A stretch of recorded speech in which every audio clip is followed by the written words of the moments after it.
Assalamualaikum warahmatullahi wabarakatuh. Saya Faikatur Rohmah. Saya dari IAIN Jember Program Studi Pendidikan Agama Islam. Nah, sebelum kita memulai pelajaran hari ini, alangkah baiknya kita berdoa terlebih dahulu. Berdoa mulai.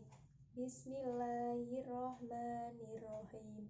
Raditu billahi robba wa bil islami dina wa bi muhammadin nabiyya wa rasula. Rabbi zidni ilma warzuqni fahma. Amin ya rabbal alamin. Semoga pembelajaran kita hari ini mendapat ridho dari Allah dan bermanfaat bagi kita semua. Amin.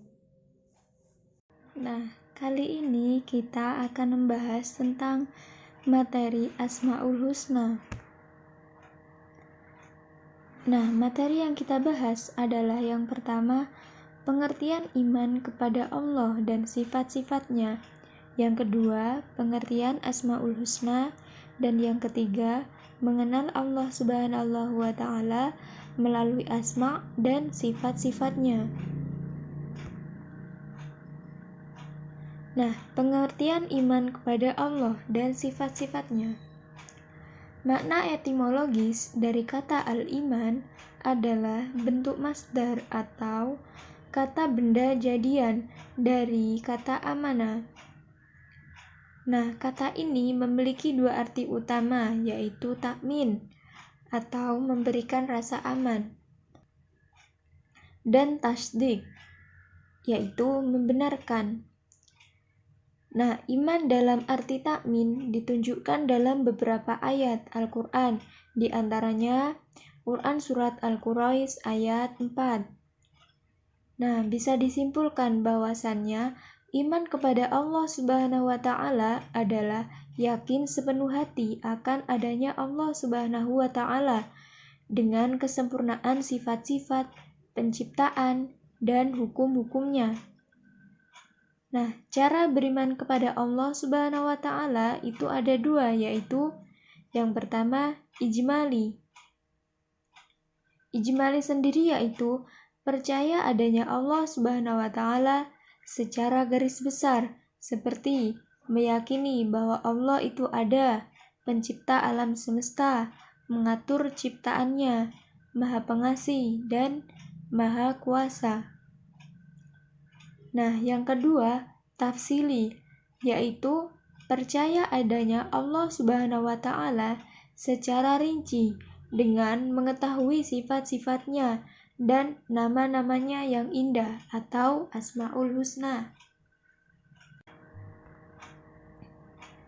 Nah, selanjutnya pengertian Asmaul Husna. Nah, setiap nama Allah pasti mengandung sifat yang berkaitan dengan nama dan keluhuran Allah.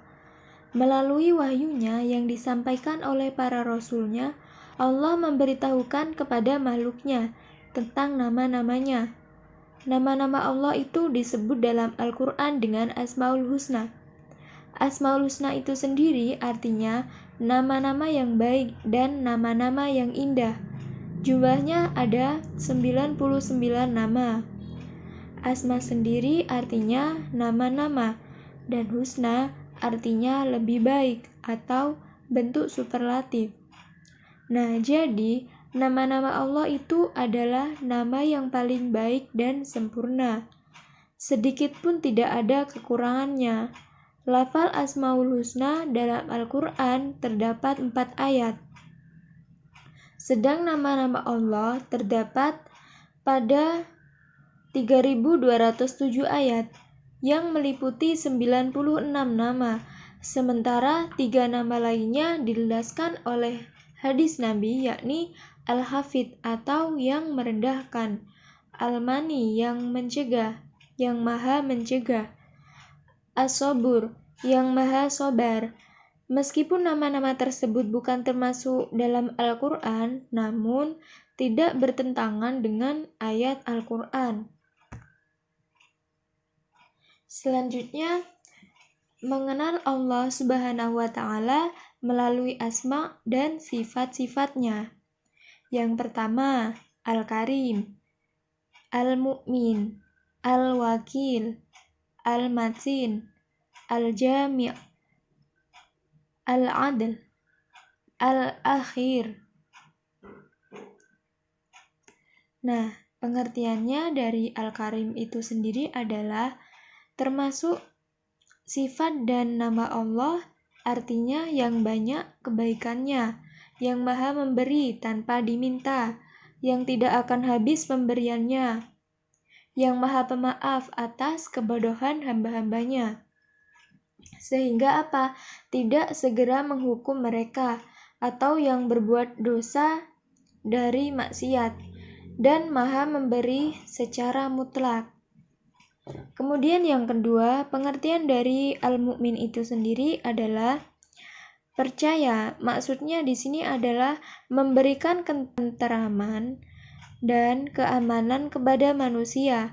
Manusia yang mendapatkan ketenangan dan ketenteraman dari Allah Subhanahu wa Ta'ala di dunia dan akhirat hanyalah mereka yang beriman.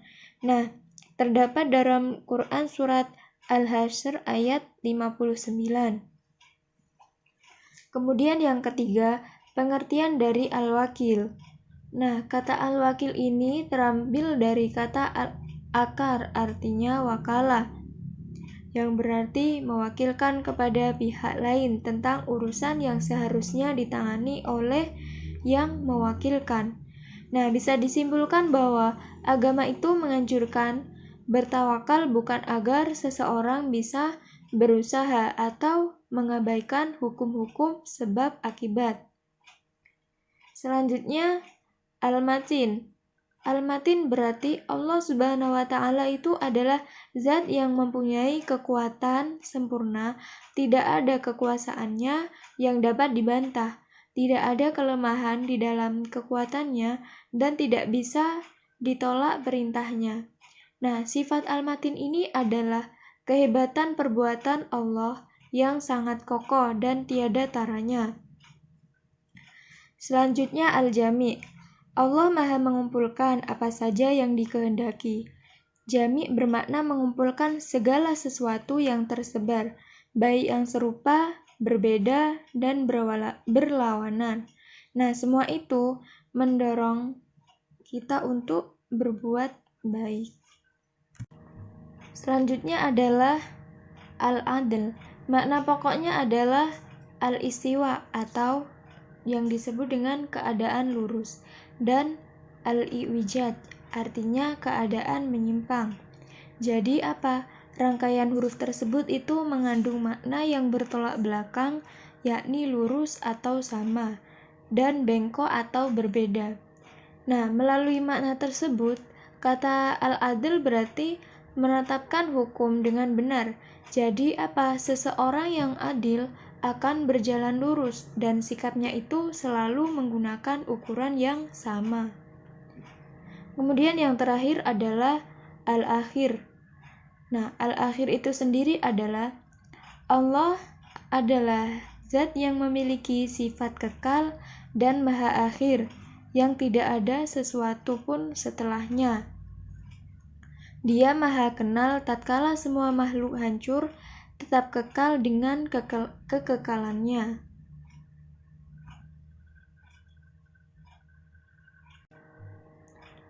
Sekian pembelajaran hari ini, kurang lebihnya mohon maaf. Wabillahi taufik wal hidayah. Wassalamualaikum warahmatullahi wabarakatuh.